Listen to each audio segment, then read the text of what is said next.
Welcome back to another episode of Driving Leadership. In this episode, we're going to meet Melanie Littlejohn. She's the Executive Director of the Community Foundation here in Syracuse. And we are at the Philanthropy Center of Central New York, which is home base for her and her team. They do amazing things all around Central New York. We're going to get to meet her, take a little tour of Syracuse, see some of the great work they do. Well, come on, let's just go meet her.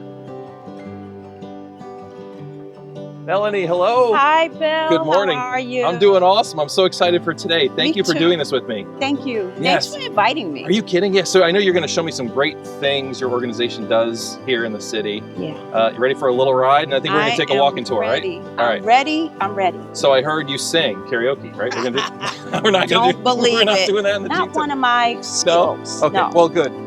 Me neither. So we won't do that today. Let's go.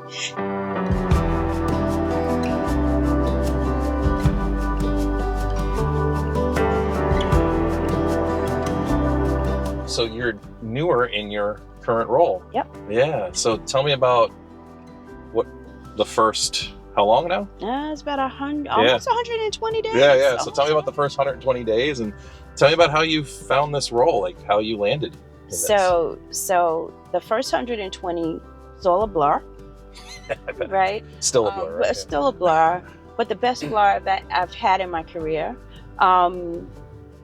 It has been amazing to reconnect with so many folks that I've had opportunities through my career, even when I was at National Grid for 30 years. Yeah. To reconnect with them in an up close and personal way.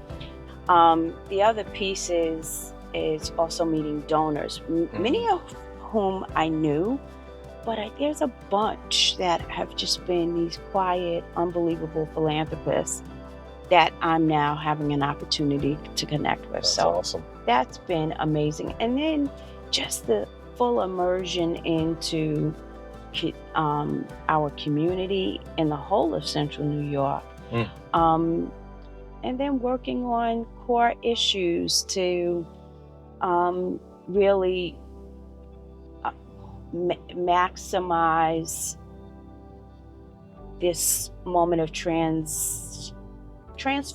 It is transformational, right? This is a transformational time for Syracuse and Central New York. Yeah. It is. And how far do you get to reach? Like, where's your impact? Like, what's your scope? Sure. Our scope as a community foundation, we cover Cortland, Cayuga, Oswego, Onondaga,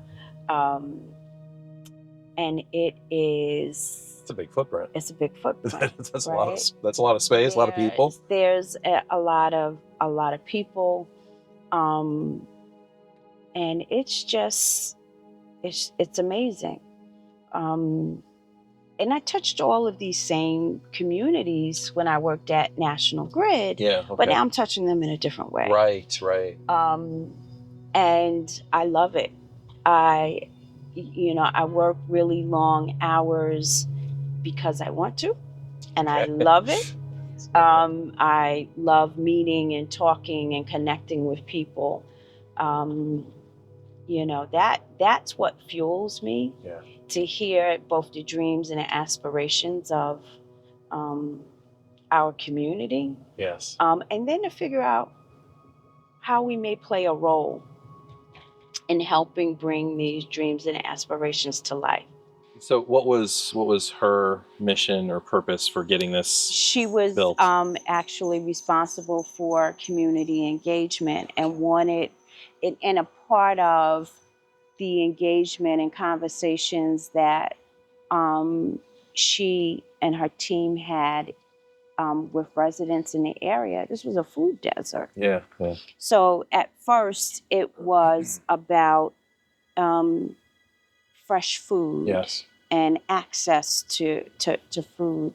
And then it was a nice community space that focused, and it still does, on wellness and community and gathering. Awesome. So this has a special place in my heart. Yeah. So I was here when they were building it. I was here the day that they opened it. Wow. And then the next street over that abuts this, because there was also a communication center that she was also responsible for setting up. It was a computer lab center, and it was also where they it was the 15th Ward Museum. Yeah, yeah. And there's the street called Linda Littlejohn Way. So deeply personal, But yes. and how life comes full circle, and our work just ties into all of the work that she did. You know, I talk about my career journey. Every stop there was a lesson. Yeah. And there were building blocks to becoming a leader. Yes. I learned when I was a receptionist working on Wall Street. Yeah, yeah. Or then moving into banking. Yeah. Took all those lessons along the way. You have to. Yeah. The good, the bad, and the ugly. I mean, I like that optimism. You have to, but I don't know that everybody does. No. No. I think you did do it, right? So don't downplay that. Yep. You did do that. And you know, there were hard and good lessons along the way. Yeah. You know, war scars, if you will. Yeah. But it helps you stay centered and grounded. Yeah. Yes. And also knowing that you will never be perfect. That's right. Yeah, that's right. But you always have, as long as you have air. Yeah. And get an opportunity to put your feet on solid ground every day, you get an opportunity for a fresh start every day. I love it. That's how I think about cool. it. Yeah. Let's take a little stroll. Yeah. Thanks. Mural's awesome. I love everything about it. Right? Yeah, I love everything about it. To the butterfly, to absolutely. The hands. The hands are beautiful. Yeah. You know, because the hands are representative of this community. Yes. And what happens. Yeah. You know? Absolutely. It really, really is. And that's why I love this community. I love the history of the 15th Ward. Yeah. And the 15th Ward actually was the impetus for our work, especially in lead. How so? Because when we were doing an initiative around green, healthy homes, we start seeing data that highlighted high concentrations of lead. And the highest concentrations of lead were in the 15th Ward. Business, okay. And so what, like pre-70s paint on older homes? On older homes, right? Yeah. Remember, there were no new homes built for a long period after 1980. Yes. Here in this community. So you had old, large housing stock. Yep. And lead paint was outlawed in 1978. Yeah. So consequently, we saw some of the highest lead levels in the 15th Ward. Yeah. And this was also where we saw the highest degree of redlining back in the 60s, right? So we delved in and really started to get our arms around what's happening. And so consequently, when all of the chickens came home to roost, the unbelievable impact that we saw that was such a significant detriment to the children of the 15th Ward. Right, because that's really who were affected by this. I mean, everyone's affected, but the children affected, and families and parents did not know. Their homes were filled with so there was lead. Information, awareness, education. Right. So just think about the decades. Decades that went by without knowing. Yeah. And then after we started getting to this data and pulling it apart and finding where the trend lines were going, 26% of the children in this community in the 15th Ward had elevated levels of lead. Oh, wow. Okay. Right? All right, When wow. we started this work almost 15 years ago. Today, we're about 11%.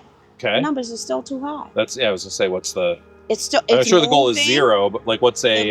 The goal should always be Yeah, 0. But awareness, Yeah. engagement, is so critically important. So in 2018, we started this full grants initiative to work with those organizations who wanted to focus on how do we tackle this? Yeah. How do we tackle this issue as a community? And that's when we really began to see the shift. To today, we have a coalition of partners, the Lead Safe Coalition, that is just so intentional and so focused on how we get to 0.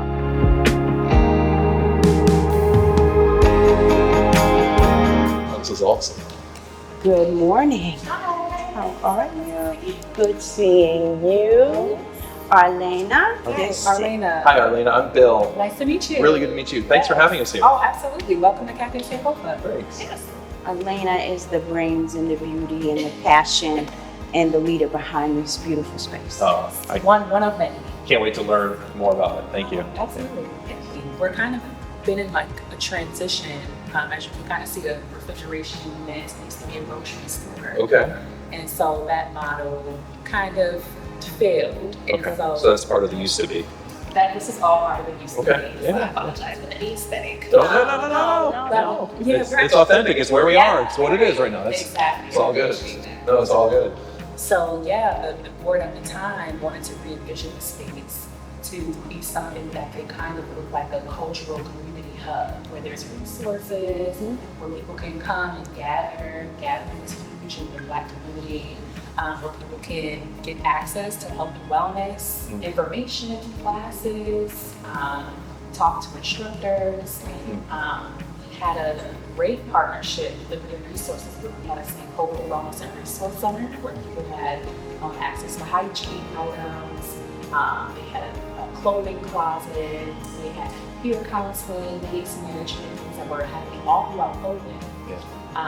And so now we're at a kind of a turning point of really trying to kind of shed the layer or the shell of the former Need to Live grocery store, what's going on in that building, to really being a premier health and wellness venue. We're slated to get these refrigeration units moved out of here. And there's a couple of spaces that people have been using. A Syracuse yoga collective is here, so they've been having classes upstairs. We have a monthly food buying program called Food Sense in partnership with the food bank, because we know that unfortunately there's not a lot of access here to fresh foods and vegetables and things of that sort. So it's a discounted monthly food buying program. For like $20, you get a box of 12 staple products, including fresh produce, meats, and things of that sort that happens once a month. So slowly but surely, we are hoping to get to a point where we get the cafe open. We have some Black women-owned businesses that are kind of looking to utilize that space. Awesome. And have some juices, some smoothies, some catering, all that. Keep in mind certain dietary restrictions and preferences. And so we're just kind of looking forward to, getting to a point where we're fully open and fully take advantage and kind of curate what they want it to be, and for it to be kind of a partnership. And the foundation as well has supported this project. So this is with Evelyn. This is with Evelyn. So Evelyn was a previous guest, and she shared about the castle on the episode. And so she had a New Year's bash last year. Yes, she right? did. Kind of a soft opening-ish. To begin to show people what will happen when this is fully developed. She actually just had another event this past weekend just to build excitement around the possibilities. So this will be I mean, I love another her. game. Oh, I do too. Like, she is the, I- if I can say this respectfully, she is the right kind of crazy. She really is, I love and her. that's why I like the right kind of crazy She people just- because Oh my gosh. For her and her husband to take that on. oh, Like, and every part of their being, yeah. they are committed to this. Oh, yeah. And she also knows how important this structure is Yeah. for this community, because this Oh my will gosh, be the yes. gateway Yeah. into the beautiful 50. So we're in a library. I think cool. I told you I've been kicked out of a library a few times, so I'm gonna be quieter. You're gonna be quiet. Because I can be loud. I can be loud sometimes because I'm excited and passionate about things. Me too. So tell me about the connection of literacy in the community and your organization, because there's and more than an effort there. There's some significant programs. There's a passion in literacy. What's your connection? Like, why is this connected to your leadership and your past? I know you have a passion here. I do. This is very similar to the library in the neighborhood that I grew up in Jamaica, Queens. Yeah. So I walk in with a certain amount of nostalgia, seeing Cool. it probably has the same tables and desks that they've had for 50 quarter sawn oak years. tables. Right. These were cloud. Yeah. But then I walk and I see the little people, and anyone who knows me understands that little people have such a space in my heart.